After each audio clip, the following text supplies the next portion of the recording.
रुख करते हैं लाहौर का चेयरमैन तहरीक इंसाफ इमरान खान का कारकुनों से खिताब।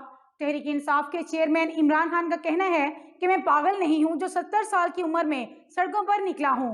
मैं चाहता हूं कि नौजवानों को पता चले कि हकीकी आज़ादी क्या होती है।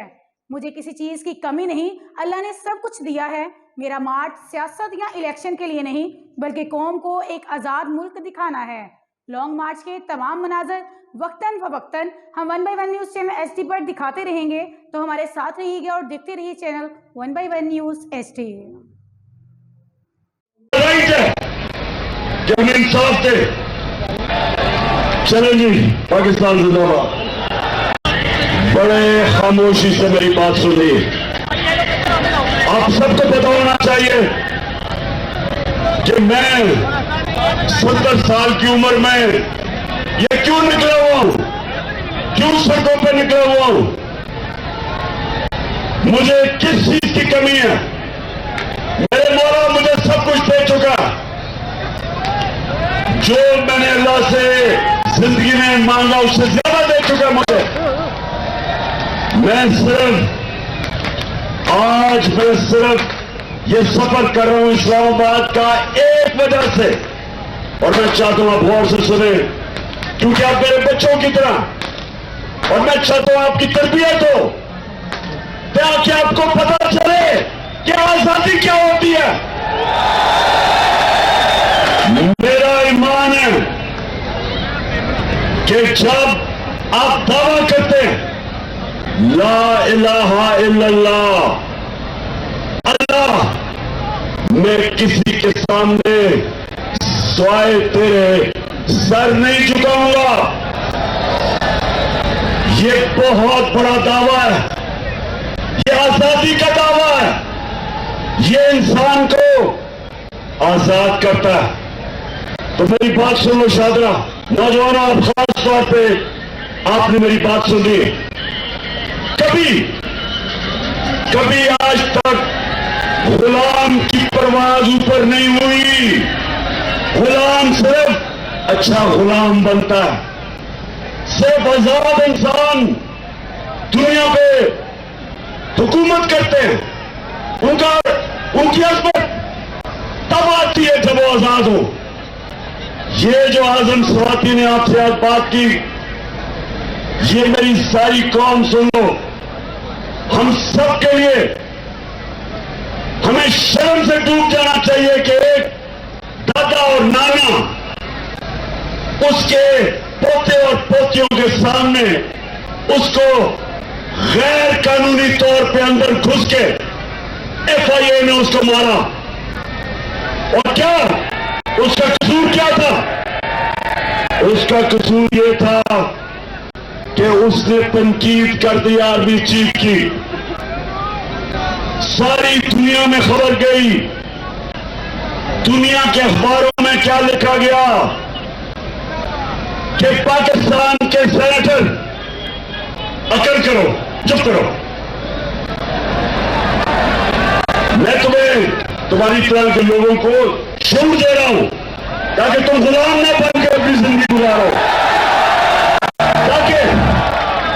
ताकि इंसान और भेड़ बकरियों में क्या फर्क होता है? भेड़ बकरियां गुलाम होती हैं, इंसान सिर्फ अल्लाह की गुलामी करता है।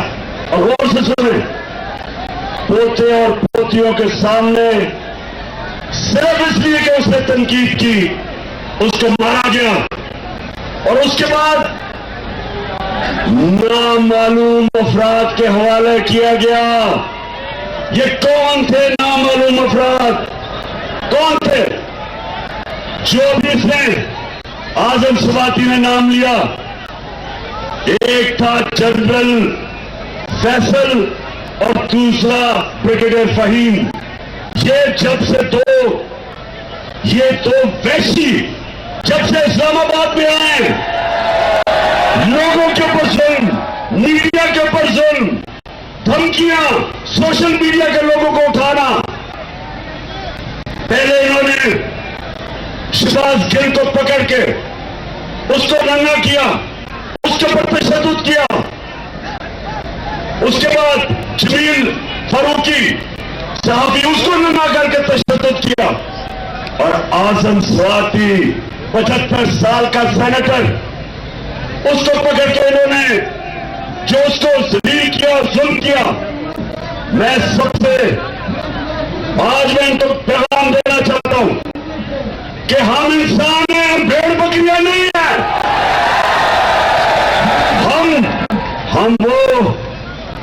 हम वो कौम है जो ला इलाहा इल्लल्लाह के नारे पे बनी थी।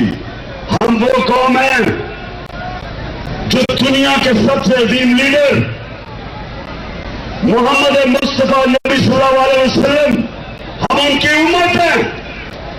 हमें आप जानवरों की तरह ना रखें कि जब आप फैसला करें कि पहले चोर उनको चोर कहें और उनको फिर हमारे ऊपर मुसलत कर दे, और हम भेड़ बकरियों को कहें कि आप भेड़े रिश्वत चल पड़ो।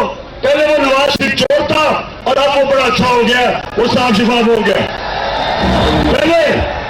पहले जरदारी दुनिया के अंदर मिस्टर 10% था, लेकिन क्योंकि हमने फैसला किया अब इसको भी तुम कबूल कर लो। हम भेड़ बकरियां नहीं है। आप आज इनके साथ खड़े हैं।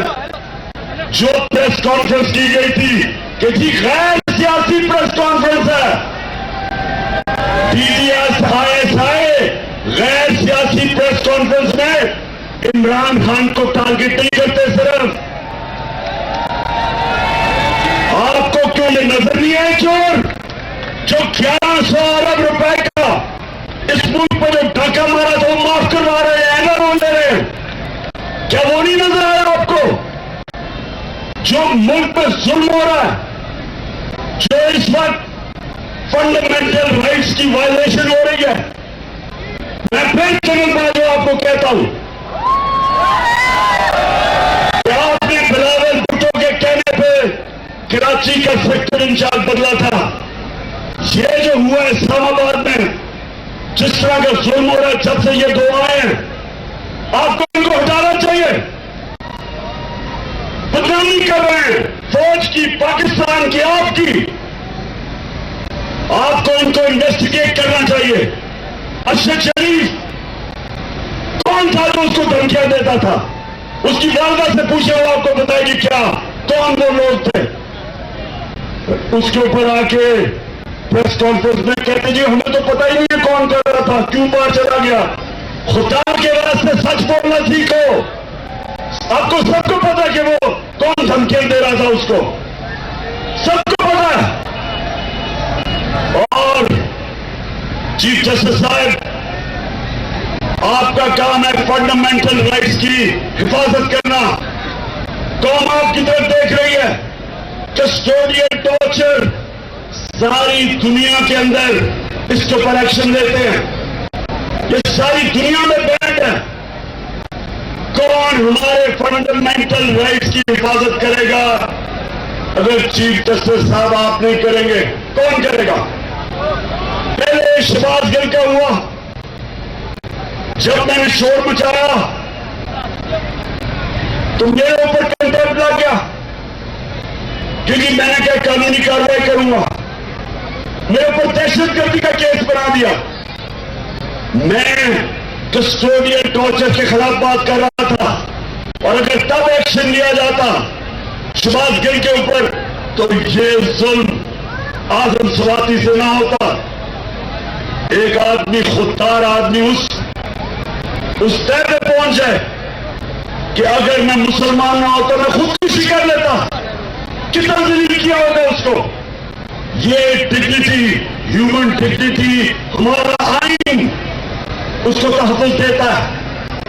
तो मैं आज चीफ जस्टिस साहब आपको भी कह रहा हूं कि आप इसके ऊपर एक्शन लें। जो आजम स्वाति ने आपसे अपील किया, इसके ऊपर एक्शन लें और बताएं कि हम इंसानी माशरा हैं। इंसानी माशरे में इंसाफ होता है, जानवरों के माशरे में नहीं होता। हमारा ये हक है